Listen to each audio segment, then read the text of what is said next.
இன்றைக்கி Apollo hospital 1066 ஆம்புலன்ஸில் pleat of hope அப்படின்னு ஒரு கேம்பெயின் லான்ச் பண்ணியிருக்கோம். Apollo hospital chairman doctor PC Reddy அவருடைய ஒரு முக்கியமான விஷன் பார்த்தீங்கன்னா 3H. என்னன்னு கேட்டிங்கன்னா create health and happiness at home. அந்த விஷனை ஃபுல்ஃபில் பண்ணுறதுக்காக தான் ஒரு 30 வருஷத்துக்கு முன்னாடி 1066 ஆம்புலன்ஸ் சர்வீஸ் இந்தியாவிலேயே ஃபஸ்ட் டைமாக ஹைதராபாத்தில் லான்ச் பண்ணி இப்போ இந்தியா ஃபுல்லாக பல சிட்டிஸில் இந்த ஆம்புலன்ஸ் சர்வீஸ் ரன் ஆகிட்டு இருக்கு. அதில் ஒரு முக்கியமான ஒரு நம்பர் நான் கோட் பண்ண ஆசைப்பட்றேன்.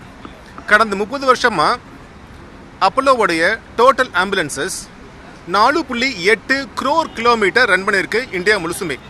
அது ஒரு வியக்கத்தக்க ஒரு நம்பர். அந்த நம்பர் பார்த்திங்கன்னா எதுக்கு ஈக்குவலண்ட் அப்படின்னு திங்க் பண்ணி பார்த்தோம்னா எர்த்துலேருந்து 3க்கு 60 தடவை போயிட்டு வந்துடலாம். அந்தளவுக்கு ஒரு டிஸ்டன்ஸை அப்போலோ ஆம்புலன்ஸ் கடந்த 30 வருஷமாக ரன் பண்ணிகிட்டு இருக்கு. அது ஒரு முக்கியமான விஷயம். ஏன்னா இந்த டிஸ்டன்ஸ் ரன் பண்ணுறதுனால பல லேக் பீப்புள் அதனால் பெனிஃபிட்டாக இருக்காங்க, பல மில்லியன் பீப்புள் பெனிஃபிட்டாக இருக்காங்க. இன்றைக்கி ஒரு சீஃப் கெஸ்ட்டுமே ஒரு முக்கியமான ஒரு ஸ்டோரி சொன்னார். அவருக்கு லைஃப்பில் அது மாதிரி ஒரு ஸ்டோரி நடந்திருக்குமான்னு நமக்கு தெரியாது. 21 வருஷத்துக்கு முன்னாடி அவருக்கு ஹெட் இன்ஜுரி ஆகி அப்போலோ ஆம்புலன்ஸ் கால் பண்ணி ERக்கு ஐசியூலையும் தியேட்டர்லையும் பல நாள் டைம் ஸ்பெண்ட் பண்ணி 20 நாள் ஹாஸ்பிட்டலில் கேர் எடுத்துக்கிட்டு இப்போ க்யூர் ஆகி இன்றைக்கி பேசியிருக்காரு. அவர்கிட்ட அந்த ஒரு ஸ்டோரி இருக்குன்னே நமக்கு தெரியாது. ஆனால் மேலே வந்ததுக்கப்புறம் தான் அவர்கிட்ட அது மாதிரி ஒரு எமோஷனல் ஸ்டோரி இருக்குது, ஆம்புலன்ஸ்னால எப்படி பெனிஃபிட்டாக இருக்காரு அப்படின்னு எல்லாத்தையும் நமக்கு தெரிய வந்திருக்கு. இதுலேருந்து ஒரு முக்கியமான விஷயம் நம்ம என்ன கம்யூனிகேட் பண்ண விரும்புகிறோம் அப்படின்னு கேட்டிங்கன்னா, இப்போ நாமெல்லாம் ஒரு வீட்டில் யாருக்காவது எமர்ஜென்சி அப்படின்னு ஒரு ப்ராப்ளம் இருந்ததுன்னா மைண்டில் என்ன தோணுன்னா, ஆம்புலன்ஸுக்கு கால் பண்ணால் ரொம்ப நேரம் வரும், நம்ம வெயிட் பண்ணிகிட்டு இருக்கணும். அதனால் படபடப்பாக என்ன பண்ணுவோம், ஒரு ஆட்டோ கால் பண்ணுவோம், ஒரு 2 வீலர் எடுப்போம் அல்லது கார் எடுப்போம், உடனே ஹாஸ்பிட்டலுக்கு போக ஆரம்பிச்சிருவோம். அதனால் ஒரு 1/2 hour 1 hour கூட ஆகலாம்.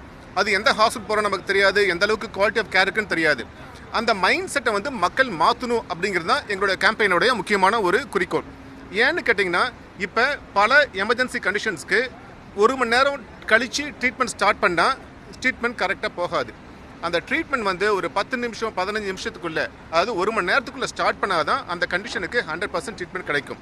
ஹார்ட் அட்டாக் ஆகட்டும், ஸ்ட்ரோக் ஆகட்டும் அல்லது ட்ராமா ஆகட்டும், எனி எமர்ஜென்சி எதுக்காக இருந்தாலுமே அந்த ட்ரீட்மெண்ட்டை எவ்வளவு சீக்கிரமாக நம்ம ஸ்டார்ட் பண்ணுறோமோ அந்த அளவுக்கு தான் ஒருத்தருக்கு உடல் சீக்கிரமாக குணமாகும்.